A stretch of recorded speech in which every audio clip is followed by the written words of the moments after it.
반갑습니다. 말은 하지 않고요. 손을 들어서 앞뒤로 한번 서로 인사하시죠.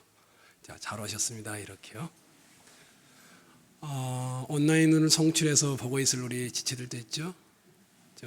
우리 주찬이, 또 민성이, 건이, 우리 학생부 아이들, 또 뭐 하준이, 라온이, 영유치부 아이들도 또 아천이도 있을 거고요. 함께 예배 잘 했으면 좋겠습니다. 출애굽기를 함께 고민한 지가 3년이 넘었습니다. 오늘이 마지막 출애굽기 말씀을 나누게 되어서 감사합니다. 여러분이 잘 참아주신 것을 감사하고 또 함께 말씀을 나눠주신 것을 참으로 감사드립니다. 여러 시간에 걸쳐서 우리가 살펴본 대로 이 출애굽기 32장의 금송아지 사건으로 인해 이스라엘은 실패하게 됩니다. 실패 정도를 넘어서서 돌판이 깨어져 버리죠. 하나님과의 언약이 깨어져 버릴 위기에 초래했습니다. 하나님은 이스라엘의 하나님이 되고 이스라엘은 하나님의 백성이 되기로 한 약속이 이스라엘이 금송아지를 만들어 우상을 섬김으로 깨어지게 된 것이었습니다. 그러나 모세가 얼마나 간절히 중보의 기도를 드렸는지 하나님께서 이스라엘 백성을 용서하실 뿐만 아니라 그 이스라엘 백성과 함께 원래 약속했던 대로 동행하여 가나안 땅까지 가기로 다시 회복하는 일을 합니다. 그것이 34장에서 우리가 보았죠. 시내산 꼭대기에서 모세가 하나님을 대면하지요. 그리고 하나님이 새겨진 두 돌판을 가지고 내려옵니다. 우리가 알고 있지요. 24장의 언약에 세울 때나 34장의 언약을 다시 세울 때나 다 내용이 똑같습니다. 근데 차이가 딱 하나 있다고 했죠. 어떤 차이입니까? 24장에 처음 이스라엘 백성을 구원하여 언약을 세울 때에는 하나님이 십계명과 율법을 다 선포합니다. 그리고 이스라엘 백성들에게 묻습니다. 너희가 이대로 할 것이냐? 이스라엘 백성들이 다 한결같이 우리가 다 순종하겠습니다. 합의를 합니다. 하나님은 하나님으로서의 일을 하겠다. 하나님의 백성이 너희는 너희들로서의 일을 한다. 쌍방간의 합의에 의해서 언약이 핏부림으로 세워집니다. 그런데 34장은 그렇지가 않습니다. 목이 뻣뻣한 자들이었습니다. 이미 실패했습니다. 그런데 하나님이 자비롭고 은혜롭고 긍휼이 많으신 그 하나님의 은혜에 기초하여서 다시 언약을 회복하는 것이었습니다. 모세가 내려오는데 사람들이 무서워합니다. 두려워합니다. 왜 그랬죠? 얼굴에 광채가 나는 겁니다. 이 일을 통하여서 우리가 살펴본 대로 하나님은 모세가 아니라 하나님과 관계를 맺은 이스라엘 백성을 영광스럽게 할 것이다 라는 것을 보여주는 내용이었습니다. 하나님의 은혜에 의해서 이스라엘이 회복되어지고 깨어진 것이 싸매어지고 함께하기로 약속하면서 얼굴에 광채가 나는 것을 목격했습니다. 하나님의 은혜가 싹 그 회중들 가운데 스며든 것이었습니다. 그때 모세는 사람들 앞에 있을 때는 어떻게 합니까? 얼굴을 수건으로 싹 가립니다. 하나님을 대면하거나 말씀을 선포할 때만 수건을 다시 벗깁니다. 이제 모세가 수건을 벗습니다. 그리고는 이스라엘 백성들에게 선포하는 말씀을 시작합니다. 그 첫 번째 선포가 35장 1절에서 3절에 나오는 내용입니다. 여러분이 한번 성경 출애굽기 35장을 찾아가 볼까요?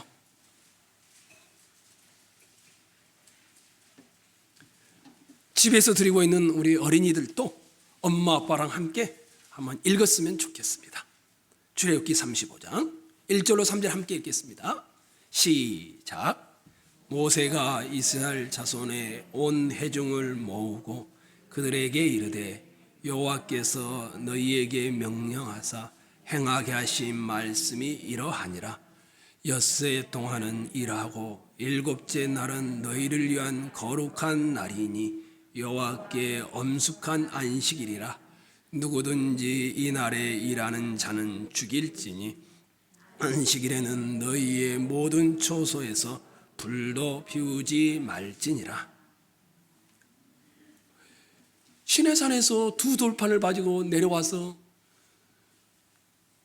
은혜에 기초하여 언약을 다시 세우고 그 첫 번째 말씀이 무슨 말씀입니까?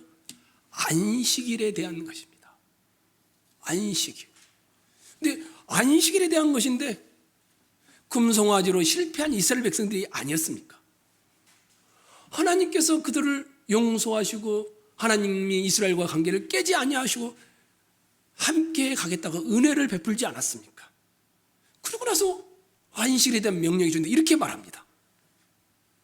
엿새 동안 하나님이 천지를 창조하고 일곱째 날에 쉬었던 것처럼 너희도 안식일을 그렇게 지켜라.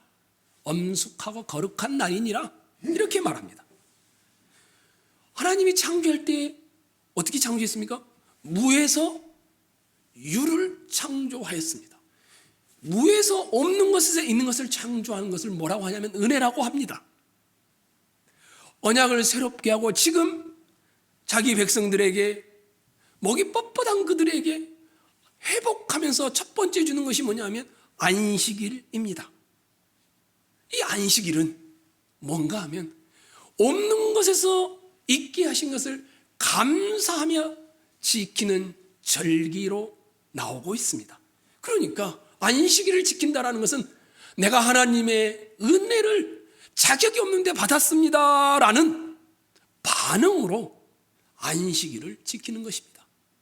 그러니까 안식일을 지킨다 이 말은 내가 하나님의 은혜를 받은 백성입니다 라는 반응이었던 것입니다.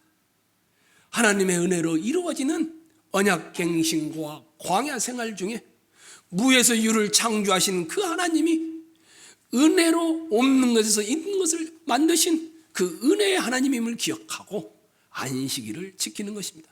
이것이 첫 번째 반응이었습니다. 두 번째 반응이 또 있습니다. 우리 한번 한 장 더 넘겨볼까요? 36장입니다.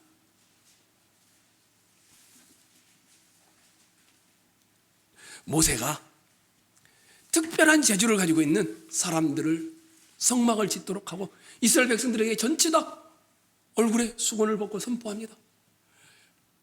하나님이 우리 가운데 거하는 성막을 지으려고 한다. 너희가 자원하여 예물을 드려라. 그렇게 했습니다. 그런데 그 내용이 3절에서 5절을 볼까요? 3절에서 5절만. 제가 3절 여러분이 4절 5절 읽겠습니다. 그들이 이스라엘 자손의 성소의 모든 것을 만들기 위하여 가져온 예물을 모세에게서 받으니라. 그러나 백성이 아침마다 자원하는 예물로 인하여 가져왔으므로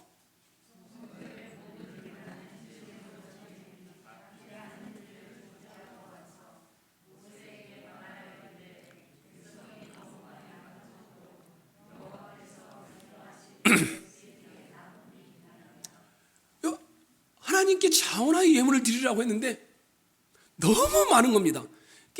일을 맡아서 하는 분들이 모세를 찾아옵니다. 더 이상 가져오지 않으면 너무 넘쳐납니다. 32장에 금송아지를 만들어서 하나님을 떠나려고 했던 그들, 36장에 하나님께 자원하여서 예물을 드리면서 너무 풍성하여 그만 가져오라 할 정도로 완전히 다른 이스라엘 백성들입니다. 똑같은 사람들인데 어떻게 이렇게 된 것일까요?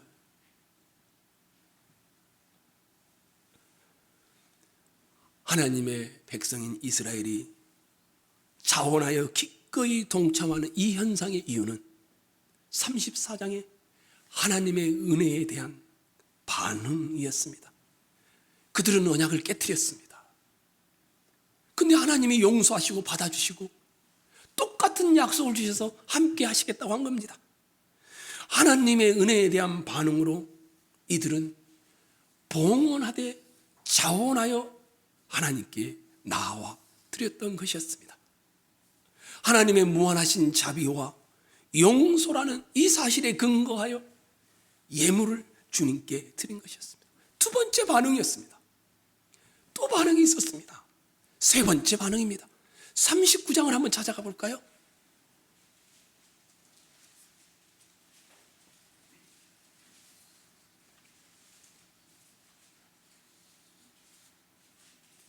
(42절로) (43절입니다)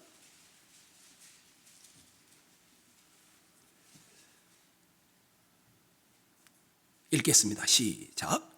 여호와께서 모세에게 명령하신 대로 이스라엘 자손이 모든 역사를 마치매 모세가 그 마친 모든 것을 본즉 여호와께서 명령하신 대로 되었으므로 모세가 그들에게 축복하였더라. 야, 예물을 가져왔으니 이제 성막을 지어야 되지 않겠습니까? 성막을 짓는데 다 짓고 나니까 모세가 너무 기분이 좋은 겁니다. 얼마나 기분이 좋았는지 하나님께서 말씀했던 대로 다 너무 기분이 좋아서 만들었던 수고했던 사람들을 모세가 주님의 이름으로 다 축복합니다. 그 장면이 그런 거예요. 그리고는 40장에 딱 넘어오면 새해 첫날 이 성막을 하나님께 딱 봉헌을 합니다. 봉헌을 했는데 하나님의 영광이 이 성막에 얼마나 가득했는지 사람들이 다 땅에 엎드려 두려워 떨 정도로 하나님의 임재 역사가 일어납니다. 그런데 여기에 반복되는 구절이 하나 있습니다. 우리 40장 16절 한번 봐보십시오. 모세가 그같이 행하되 곧 여호와께서 자기에게 명령하신 대로 다 행하였더라. 모세가 성막을 만들고 하나님께 드리는 장면을 뭐라고 하냐면 하나님께서 말씀하신 대로 다 순종했더라. 근데 한 번만 나오면 좋은데 19절 한번 봐보십시오. 여호와께서 모세에게 명령하신 대로 되니라. 21절도 한번 봐보십시오. 여호와께서 모세에게 명령하신 대로 되니라. 23절도 한번 봐보십시오. 여호와께서 모세에게 명령하신 대로 되니라. 25절, 27절, 29절, 32절 39장과 40장에 무려 이 똑같은 말이 18번이 쓰였습니다. 18번. 여호와께서 말씀하신 대로 순종하여 되니라. 은혜에 대한 세 번째 반응은 뭘까? 하나님이 나를 용서하고 깨어졌던 관계를 회복시키시고 나와 평생에 함께 하겠다는 이 영광스러운 존재를 만들겠다는 하나님의 은혜에 대하여 반응의 세 번째가 말씀에 대한 순종으로 드러나고 있습니다. 무려 18번이랑 말씀에 대한 모든 명령의 순종이 은혜였다라는 사실을 드러내놓고 있습니다. 기독교의 핵심입니다. 기독교는 뭡니까? 여러분에게 어떤 자격이나 능력이나 힘이나 실력이 있어서 하나님이 여러분을 구원하는 게 아닙니다. 기독교는 뭡니까? 내 능력, 내 자격, 내 실력을 보지 않고 하나님이 전적으로 은혜를 베푸셔서 나를 찾아오신 것 아닙니까? 우리가 아직 죄인 되었을 때 이렇게 고백하지 않습니까? 무슨 말입니까? 우리가 예수를 믿고 예수를 믿는다고 고백하고 살아가는데 우리가 아직 죄인 되었을 때 이 말이 무슨 말입니까? 하나님이 내 능력, 내 실력, 내 자격 이것 때문에 나를 구원한 것이 아니라 죄인 되었을 때 나를 위하여 예수 그리스도를 십자가에 죽게 하셨습니다. 내가 하나님을 찾기도 전에 하나님을 구하기도 전에 하나님께서 나를 찾아오셨다라는 겁니다. 이것을 뭐라고 합니까? 이것을 은혜라 이렇게 부릅니다. 그래서 모든 신자들이 처음 예수를 믿게 되면 자기가 몰랐던 사실을 깨닫고 그 회심했던 때를 돌아보며 감동하고 감격하게 되어집니다. 그 이유는 나는 자격이 안 되는데 하나님이 죄인 되었을 때 나에게 사랑을 베푸셨다라는 감격 때문이었습니다. 이게 기독교입니다. 그런데 문제가 있습니다. 아니 이건 좋은데 이게 조금 시간이 지나니까 가장 큰 기독교인의 시험거리가 뭔 줄 아십니까? 신앙생활을 하는데 잘 안 되는 겁니다. 잘 되면 좋겠는데 잘 안 돼요. 그럼 뭐가 찾아옵니까? 자책감이 찾아옵니다. 자책감. 내가 이 나이가 됐는데 아직도 넘어서지 못하는 겁니다. 절망하는 겁니다. 근데 여러분이 기억하셔야 될 것이 있습니다. 여러분이 무엇로 구원받았습니까? 자격, 실력, 능력, 힘? 아닙니다. 하나님의 은혜입니다. 사랑하는 성도 여러분, 여러분이 여러분 자신을 용서하지 못할 때에도 하나님은 여러분을 용서하십니다. 왜요? 은혜의, 자비의, 긍휼의 하나님이시기 때문입니다. 여러분이 이것을 꼭 믿으셔야 하고 기억해야 합니다. 왜요?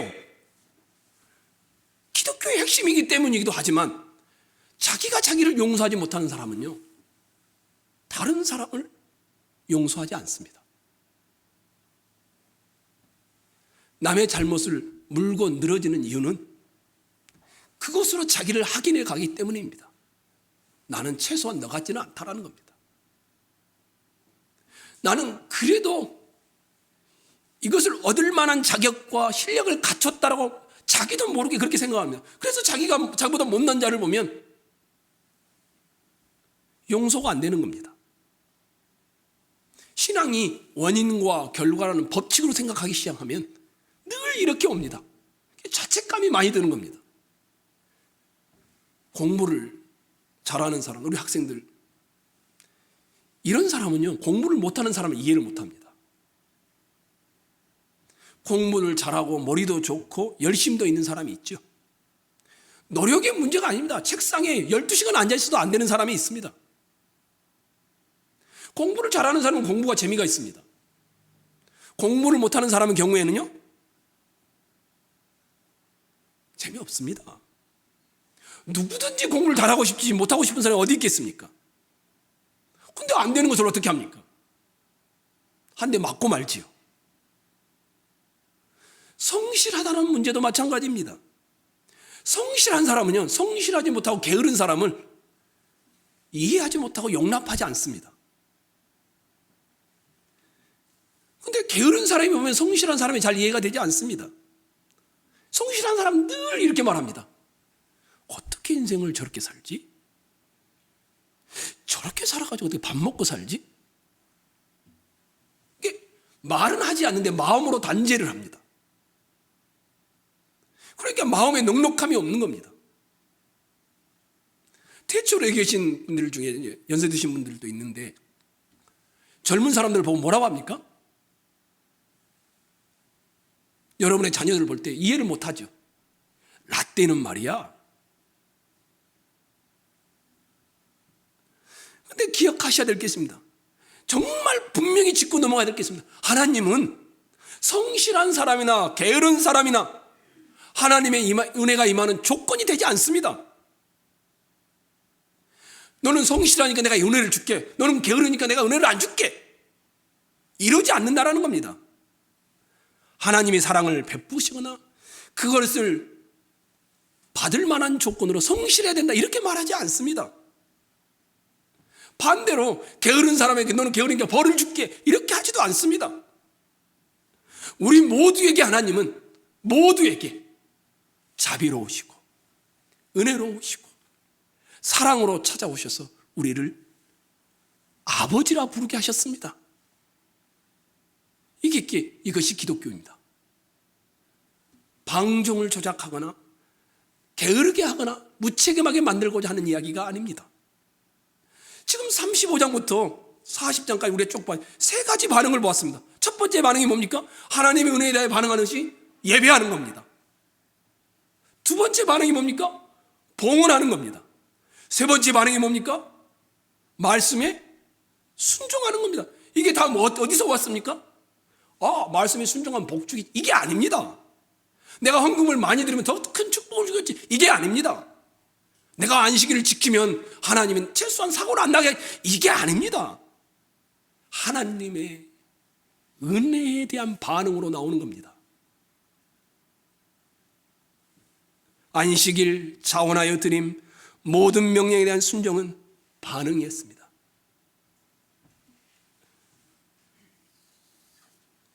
우리는 목이 뻣뻣한 자들입니다.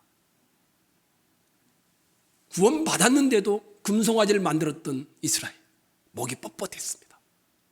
언약을 다시 회복시키는데 뭐라고 고백하면 보세요. 목이 여전히 뻣뻣하다고 합니다. 배은망덕하고 무지하고 어리석은 자들입니다. 그런데 하나님이 우리를 항복시켰습니다. 무엇로? 하나님의 옳은 은혜였습니다.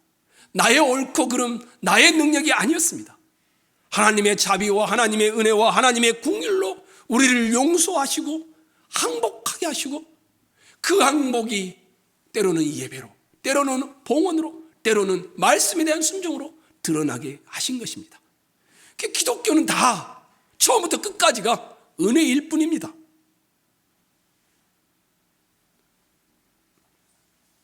예수 그리스도를 주로 시인하는 하나님의 모든 사람들은 한 분도 예외 없이 은혜를 입은 자들입니다. 그러니 내가 이렇게 못 살았습니다, 자책을 말하지 마십시오. 하나님은 다 알고 있습니다. 우리가 그런 존재라는 것을. 우리 중에 어느 누구도 자기 실력으로 구원받지 않았습니다. 우리 중에 어느 누구도 실력이 부족하니까 너는 죄에 버리겠다, 하나님이 그렇게 하지 않았습니다. 은혜로부터 헌신과 은혜로부터 열심과 은혜로부터 노력과 은혜로부터 열정이 나옵니다. 이것을 성경이 말합니다. 그리고 이 은혜에 대한 반응이 다 모아지면 어떤 일이 벌어질까요? 그것이 오늘 여러분과 제가 읽었던 출애굽기 40장 34절 38절, 하나님의 임재가, 하나님의 영광의 임재가 일어나는 겁니다. 광야 생활을 전체를 요약해 놓은 겁니다. 마치 달걀의 노른자와 같은 부분입니다.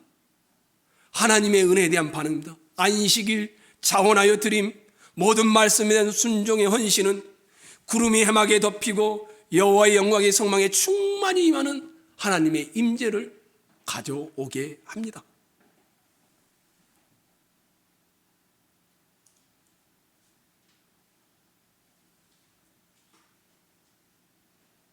배터리가 다 됐나 봅니다.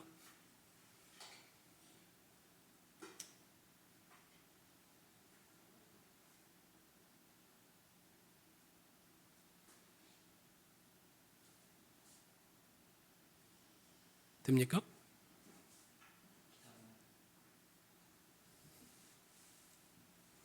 어쩔 수 없죠. 계속하겠습니다. 하나님의 임재는 이스라엘 백성이 헌신해서 나오는 것이 아니었습니다. 하나님의 은혜에 대한 반응으로 그들이 예배하고 봉헌하고 말씀에 순종하니, 이것이 합쳐지니까 하나님의 임재의 역사가 일어나게 되어진 것이었습니다. 그리고 이것이 출애굽기의 결론입니다. 무에서 유를 창조하는 하나님의 은혜에 대한 반응이 임재로 모아졌던 것입니다. 성막에 임재하시는 그 하나님, 우리의 기도와는 다릅니다. 하나님의 임재가 멋있다든지, 하나님의 성막에 하나님께 성막이 너무 찬란하다든지 이런 묘사가 전혀 없습니다. 금은 보석으로 꾸며서 너무 아름답다든지 영광스럽다든지 이런 말도 없습니다. 단지 은혜에 대해 반응이 일어나면 일어날수록 하나님의 영광의 임재가 임하고 있다라고만 말씀하고 있습니다. 하나님의 은혜를 사모하십시오. 하나님의 은혜를 사모함으로 예배하십시오. 하나님의 은혜를 사모함으로 여러분이 봉헌하십시오. 하나님의 은혜를 사모함으로 말씀에 순종하십시오. 그때 여러분과 저는 하나님의 영광의 임재가 내 인생과 내 삶의 자리와 이 교회에 임하게 하는 것을 체험하게 되어질 것입니다.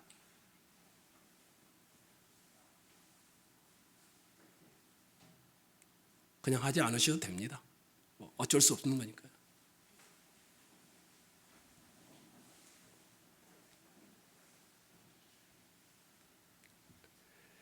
25장부터 40장까지가 다 성막과 관련된 내용입니다.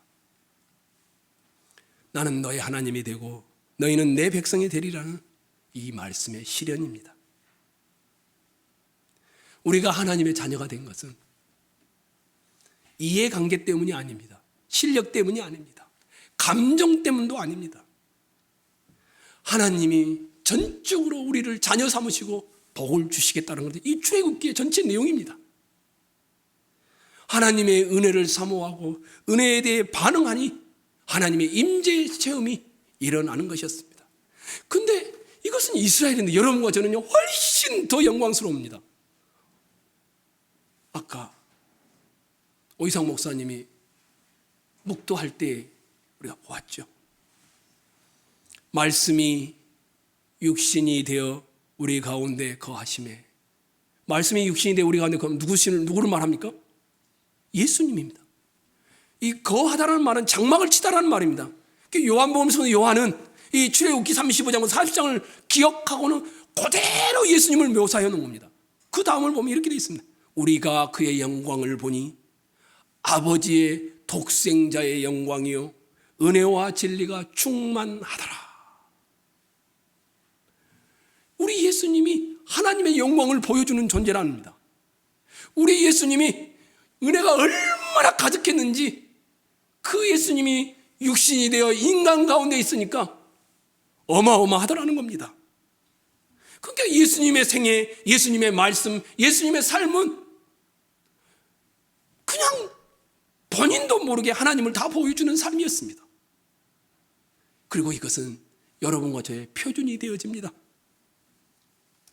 좀 더 쉽게 말하면 이 예수님을 통하여 보였던 이 영광된 것들이 여러분과 저에게 다 허락된 것들입니다. 하나님의 모든 영광, 하나님의 모든 충만이 우리에게 주어졌습니다. 왜요? 여러분과 저는 하나님의 자녀입니다. 구약의 이스라엘 백성들은 자녀란 말은 별로 안 씁니다. 백성이란 말만 쓰지요. 근데 우리는 자녀라고 합니다. 자녀는 뭡니까? 부모를 닮았다라는 것입니다. 그리고 자녀는 뭡니까? 부모가 주는 모든 지위와 권세를 누릴 존재들이라는 겁니다. 그러니 제발 하나님 내가 착하지 못했어요. 도덕성으로 여러분을 평가하지 마십시오. 하나님 제발 유용성으로 내가 그래도 조금 더 많이 드려야 되는데, 내가 좀 더 젊었을 때 헌신했어야 되는데, 하나님은 그렇게 보지 않습니다. 여러분 자체로 이미 영광스러운 겁니다. 여러분 자체로 이미 충분한 것입니다. 제가 이렇게 말하면 안 믿으실걸요? 여러분이 서 있는 것 자체가 여러분 주변을 환하게 합니다. 안 믿어지겠지만 사실입니다. 여러분이 지금 이 자리에 있는 여기까지 하나님이 은혜로 인도해 왔음을 믿으시기 바랍니다. 하나님이 통치하시고 하나님 여러분이 걸어 다니실 때 부딪히는 상황과 사건과 정황 속에서 하나님이 개입하셔서 오늘 여러분이 지금 이 자리에 예배하는 자로 있는 것 아닙니까? 여러분의 일상은 하나님과의 동행이었습니다. 여러분의 일상은 하나님과의 동행입니다. 앞으로 여러분의 일상도 하나님과의 동행일 것입니다. 문제가 늘 뭐가 옵니까? 하나님, 꼭 내가 하나님을 방해한 것 같은 그런 삶을 살 때, 하나님의 일하심을 놓치고 있을 때, 내가 뭔가를 해서 하나님을 돕는 존재가 아니라는 생각이 나한테 밀려올 때 우리는 어떻게 합니까? 자책하죠. 도덕성도 없고 유용성도 없고. 근데 성경은 그렇게 말하지 않아요. 여러분 존재 자체로 하나님께서 여러분의 인생 자체를 통하여 하나님은 일해 오셨고 하나님을 보이셨고 하나님의 영광을 받으시는 모습으로 드러났다라고 말하고 있습니다. 가장 거는 예수님을 우리가 뭐라고 합니까? 보통 교회에서 교회의 머리라고 합니다. 에베소서 1장 23절에 이렇게 되어 있습니다. 교회는 그의 몸이니 만물 안에서 만물을 충만하게 하시는 이의 충만함이니라. 우리 모두는 예수님이 몸이고, 그럼 여러분과 저는 뭡니까? 예, 예수님이 머리고 우리는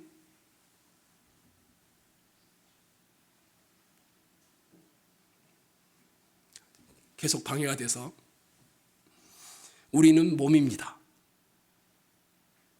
이스라엘 진중에 강림하시고 성막에 내려오신 하나님의 임재와 같은 상징인 것이었습니다. 찾아오신 예수님께서 우리를 하나로 묶으셨습니다. 예수님은 머리고 우리는 몸입니다. 유기체입니다. 이스라엘 백성들은 구약에서 하나님의 선민이란 말만 들었지만 신약의 여러분과 저는 하나님의 아들, 딸이라고 불리워지고 있습니다.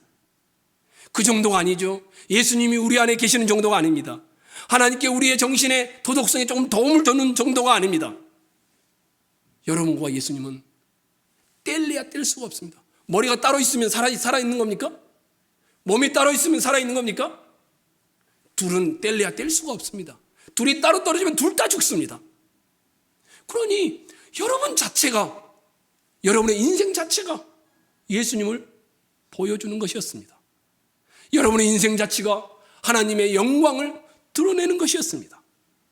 그런 예수님이 우리에게 이렇게 말씀하셨습니다.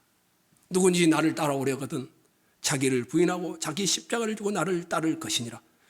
무슨 말일까요? 실력, 능력, 조건을 부인하라는 겁니다. 힘, 실력, 도덕성 이런 것을 부인하고 하나님의 전적인 은혜에 항복하여 따라오라는 겁니다. 내 의로움, 내 잘남, 내 가지고 있는 재산, 내 힘 이런 걸로는 안 된다라는 겁니다. 주님을 따르는데. 여러분이 이런 하나님의 마음을 이해했으면 좋겠습니다. 여러분이 뭔가를 하기 전에, 여러분이 무슨 행동을 해서 하나님을 영화롭게 하겠다라고 말하기 전에 하나님이 먼저 여러분을 사랑하신 겁니다. 우리가 하는 내용들은 은혜에 대한 반응들일 뿐입니다. 여러분이란 존재 자체가 복되고 영광스럽고 하나님의 자녀로 부르신 겁니다. 구원하셨습니다. 예수님과 묶으셨습니다. 뗄래야 뗄 수가 없습니다.